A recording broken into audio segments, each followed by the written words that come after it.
Hello brothers, brand new ভিডিওতে আপনাকে স্বাগতম। অবশেষে মুক্তি পেয়ে গেল শাকিব খানের মোস্ট অ্যান্টিসিপেটেড মুভি রকস্টারের টিজার। কি আর বলবো ভাই, পুরাই মাথা নষ্ট। শাকিব খানকে নেভার সিন বিফোর লুকে দেখা গেছে, যা শাকিব ভক্তদের জন্য একটা ট্রিট। শাকিব খানের look, style, dialogue delivery, expression net দুনিয়ায় পুরো আগুন লাগিয়ে দিয়েছে, যা দর্শকদের এক্সাইটমেন্ট আরো কয়েক গুণ বাড়িয়ে দিয়েছে।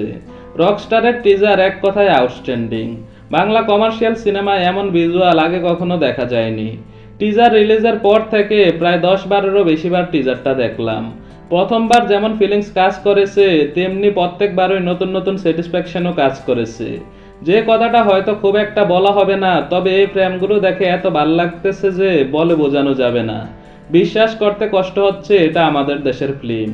বরবাদের পর আরেকটা গ্র্যান্ড কিছু পেতে যাচ্ছি আমরা। লোকেশনগুলো খুবই দারুণ, খুবই জোচ্ছই, খুবই রিচ, যার প্রশংসা না করলেই নয় ডেবিউট্যান্ট আজমান রসু। সবচেয়ে বড় সারপ্রাইজ তার ভিজুয়াল সেন্স। ডেবিউ ডিরেক্টর হয়েও কোথাও টেকনিক্যাল দুর্বলতা দেখি নাই। Lens user, camera movement Shakib খানকে শুধু হিরো না, গ্লোবাল পারফর্মার হিসেবে দাঁড় করিয়েছে।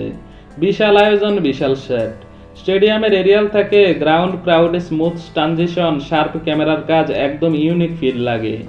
লাইটিং, ব্যাকলিক শট, প্লেয়ার সব মিলিয়ে ফ্রেমগুলো রিচ আর ডাইনামিক।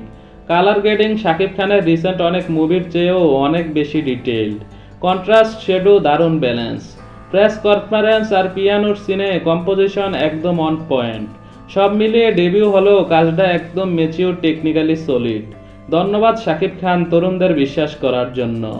বিশেষ করে আজমান রসু বিশাল সারপ্রাইজ। আশা করি পুরো সিনেমায় ফাটিয়ে দেবেন। Hope for the best.